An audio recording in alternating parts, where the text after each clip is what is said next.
ആദ്യമായിട്ടാണ് ഈ പ്രോഗ്രാം കാണുന്നവർക്ക് എന്താണ് ഫ്ലൈങ് സ്റ്റാർ എന്നുള്ളത് ഒരുപക്ഷെ അറിയത്തില്ലായിരിക്കാം. ഒരു വീട് പണിയുമ്പോൾ ആ വീട് ഹൗസ് വാമിംഗ് ചെയ്യുന്ന അന്ന് മുതൽ ആ വീടിൻ്റെ ഓരോ ദിക്കിലും 2 നക്ഷത്രങ്ങൾ വീതം വന്നിട്ടുണ്ട്. അപ്പോൾ നിങ്ങൾ ചോദിക്കും, ഞാൻ 2026 ഞാനിപ്പോൾ വീട് വയ്ക്കുന്നത്, ഞാൻ ഒരു 4 വർഷം കഴിഞ്ഞ് വീട് കംപ്ലീറ്റ് ആവും, അപ്പോഴേ എനിക്ക് ഹൗസ് വാമിംഗ് ചെയ്യാൻ പറ്റൂ. അങ്ങനെയാണെങ്കിൽ ഈ നക്ഷത്രങ്ങളെ കണ്ടുപിടിക്കാൻ പറ്റുമോ എന്നുള്ളൊരു ന്യായമായ ചോദ്യമുണ്ട്. ഉറപ്പായിട്ടും പറ്റും. അതിന് 20 വർഷത്തെ കണക്കാണ് നമ്മൾ എടുക്കുന്നത്. അതായത് 2024 ഫെബ്രുവരി 4 മുതൽ 2044 ഫെബ്രുവരി 3 വരെയുള്ള 20 വർഷമാണ് ഈ കണക്കെടുക്കുന്നത്. അപ്പോൾ നിങ്ങൾ ഇതിനകത്ത് വെച്ച് എപ്പോഴും വീട് വെച്ച് താമസമാക്കിയാലും ഈ ഫ്ലൈങ് സ്റ്റാർ നമ്പർ മാറില്ല. അപ്പോൾ ഈ ഫ്ലൈങ് സ്റ്റാർ ഒരു ഇപ്പോൾ പുതിയതായിട്ട് വെക്കാൻ പോകുന്ന വീടിനായാലും ശരി തന്നെ, വെച്ചിട്ടുള്ള വീടിനായാലും ശരി തന്നെ ഫ്ലൈങ് സ്റ്റാർ നമ്പറുകൾ ഉണ്ട്. അപ്പോൾ ആ ഫ്ലൈങ് സ്റ്റാർ നമ്പറുകളിൽ നല്ല സൗഭാഗ്യങ്ങൾ തരുന്ന നമ്പറുമുണ്ട്, അതേസമയം വളരെ മോശം എനർജിയുള്ള ഫ്ലൈങ് സ്റ്റാർ നമ്പറുകളുമുണ്ട്. ആ ഫ്ലൈങ് സ്റ്റാർ നമ്പറുകൾ നമ്മുടെ വീടിൻ്റെ ഓരോ ദിക്കുകളിലായിട്ടാണ് സ്ഥിതി ചെയ്യുന്നത്. നമുക്ക് നേരെ നിന്ന് നോക്കിയാൽ കാണാൻ പറ്റില്ല, പക്ഷേ ആ ഒരു സ്ഥലത്ത് അതിൻ്റെ ഒരു എനർജി ഉണ്ടായിരിക്കും. ആ എനർജി നമുക്ക് ഫീൽ ചെയ്യാനായിട്ട് സാധിക്കും. അത് അവിടെ താമസിക്കുന്നവർക്കാണ് അത് ഫീൽ ചെയ്യാനായിട്ട് സാധിക്കുന്നത്. ഇപ്പോൾ ഉദാഹരണത്തിന് ഞാനൊരു വീടിൻ്റെ ഫ്ലൈങ് സ്റ്റാർ എടുത്തിട്ടുണ്ട്. വീടിൻ്റെ റൂമുകളോ മറ്റു കാര്യങ്ങളോ ഒന്നും എടുത്തിട്ടില്ല. വീടിനെ കറക്റ്റ് ഞാൻ 9 ഡിവൈഡ് ചെയ്തു. എന്നിട്ട് അതിൻ്റെ 8 ദിക്കിലും ബ്രഹ്മസ്ഥാനത്തുമായിട്ട് ഫ്ലൈങ് സ്റ്റാർ നമ്പറുകൾ ഞാൻ കണ്ടുപിടിച്ച് എഴുതിയിട്ടുണ്ട്. ഇതൊരു റിയൽ ഫ്ലൈങ് സ്റ്റാർ നമ്പറാണ്. ഇനി ഇതിൽ ഞാൻ അറിഞ്ഞോ അറിയാതെയോ ചില സ്ഥലങ്ങളിൽ ബെഡ്റൂം ചെയ്യുമ്പോൾ എനിക്കുണ്ടാകാവുന്ന പ്രശ്നങ്ങളെ പറ്റിയാണ് ഞാൻ പറയുന്നത്.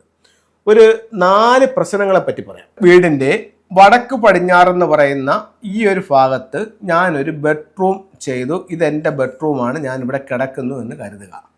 ഇതിനകത്ത് നിൽക്കുന്ന നമ്പർ എന്ന് പറയുന്നത് 25 ആണ്. ഈ ബെഡ്റൂമിൽ ഞാൻ കിടക്കുകയാണെങ്കിൽ വളരെ സീരിയസ് ആയിട്ടുള്ള ഹെൽത്ത് ഇഷ്യൂസ് എന്നെ ബാധിക്കാൻ സാധ്യതയുണ്ട്. അതേസമയം ഞാൻ വീട് വെച്ചിട്ട് ഈ ഫ്ലൈങ് സ്റ്റാർ നമ്പറിൽ ഈ 25 ഞാൻ കൊണ്ടുപോയി പ്രധാന ഡോർ വെച്ചിരിക്കുന്നതെന്നുണ്ടെങ്കിൽ ടോട്ടൽ ലോസ് ആയിരിക്കും. എനിക്ക് കയറിയ അന്ന് മുതൽ എന്ന് വരെ ഞാൻ വീട്ടിൽ താമസിക്കുന്നു, നഷ്ടം എന്ന് പറയുന്ന ഒരു പ്രശ്നത്തിലേക്ക് ഞാൻ നീങ്ങിക്കൊണ്ടേയിരിക്കും. ഇത് ഈ ഫ്ലൈങ് സ്റ്റാർ നമ്പറിൻ്റെ കുഴപ്പമാണ്. മറ്റൊരു ബെഡ്റൂം എടുത്തു. ഈ ബെഡ്റൂമിലാണ് ഞാൻ കിടക്കുന്നത് എന്ന് കരുതുക. ഇവിടെ എപ്പോഴും കലഹമായിരിക്കും. ഒന്നുകിൽ ഞാനും വൈഫുമായിട്ട് കലഹമായിരിക്കും, അതല്ലെന്നുണ്ടെങ്കിൽ എനിക്കെതിരെയുള്ള ചില വഴക്കുകളോ കേസുകളോ അങ്ങനെയൊക്കെയുള്ള കാര്യങ്ങൾക്കുള്ള സാധ്യത ഈ ഫ്ലൈങ് സ്റ്റാർ നമ്പറിനുണ്ട്. ഇനി ഈ ഒരു സ്ഥലത്താണ് ഞാൻ കിടക്കുന്നത്, ഇതാണ് എൻ്റെ ബെഡ്റൂം എന്നുണ്ടെങ്കിൽ എന്നെ ആൾക്കാർ നിരന്തരം പറ്റിച്ചുകൊണ്ടേയിരിക്കും. ഇനി ഈ പറയപ്പെടുന്ന ഈ ഒരു ഫ്ലൈങ് സ്റ്റാർ നമ്പറിലാണ് ഞാൻ കിടക്കുന്നതെന്നുണ്ടെങ്കിൽ ടോട്ടൽ ലോസ് ആയിരിക്കും എനിക്ക്. അപ്പോൾ വീടിൻ്റെ ഓരോ ദിക്കിലും വരുന്ന ഫ്ലൈങ് സ്റ്റാർ നമ്പറുകൾ വെച്ചിട്ട് അതിൻ്റെ ഫലം പറയാനായിട്ട് നമുക്ക് സാധിക്കും. ഇതിപ്പോൾ ഞാൻ 4 ദിക്ക് പറഞ്ഞു, 4 ദോഷങ്ങളാണ്.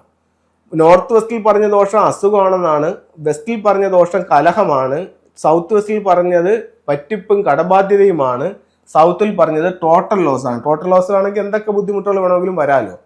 അപ്പോൾ നഷ്ടങ്ങൾ മാത്രമേ ഉള്ളൂ വീടുകളിലെന്ന് ചോദിച്ചാൽ അല്ല. ഞാൻ ഈ ബെഡ്റൂമിലാണ് കിടക്കുന്നതെന്നുണ്ടെങ്കിൽ നാൾക്ക് നാൾ ഞാൻ സാമ്പത്തികമായിട്ട് അഭിവൃദ്ധിയിലേക്ക് പോകും. അതാണ് ഫ്ലൈങ് സ്റ്റാർ നമ്പറിൻ്റെ ഉപയോഗം, അല്ലെങ്കിൽ ഗുണം, അല്ലെങ്കിൽ അതിൻ്റെ ഫലം.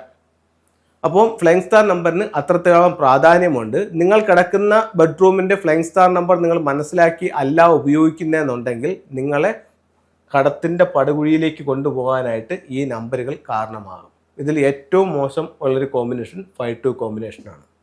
ഫെങ്ഷുയുടെ ചില ടൂളുകൾ നമുക്ക് നോക്കാം. നമുക്ക് ആരോഗ്യം, സാമ്പത്തികം, തൊഴിൽ, വിദ്യാഭ്യാസം, കുടുംബജീവിതം എന്നീ കാര്യങ്ങൾ ഫെങ്ഷുയുടെ ടൂളുകൾ ഉപയോഗിച്ച് നമുക്ക് കറക്റ്റ് ചെയ്യാനായിട്ട് സാധിക്കും.